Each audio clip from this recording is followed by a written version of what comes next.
way, then John Mearsheimer's right. It's all a tragedy because not everybody can be dominant. And if that's your view, I suggest you go first to a psychologist, psychiatrist, or a good counselor, or a good friend who could help calm you down and tell you about the good things in life, but not the importance of being dominant, because that really does create a problem if that were generalized. You could think about it in a Kantian way. That does not work as a categorical imperative if everybody is aiming for dominance. So, but in this essay of Blackwell, our grand strategy is to be dominant. And so he writes very clearly, China's rise is no longer in America's interest. That's pretty weird. Now, we should understand a couple of basic things. China is roughly the same size as the US economy right now in aggregate. Depends how you measure things. There are always two ways to measure things. One is at the prices of each country's own markets, and then you convert the yuan output to dollar output with the market exchange rate, and that's called market prices. And the other is a common set of prices that you apply to the goods and services of each country. That's called purchasing power parity adjusted prices.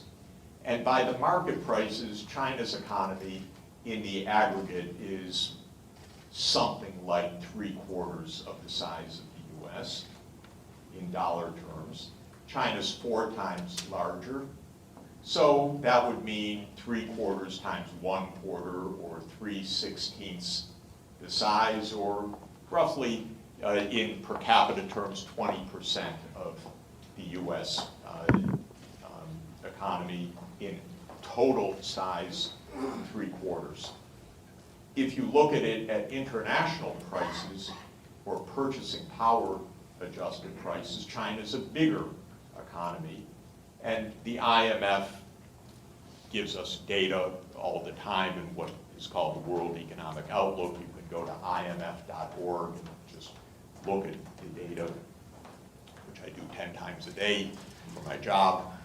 And if you look at the purchasing power adjusted prices, China is about 30% larger than the United States in absolute size.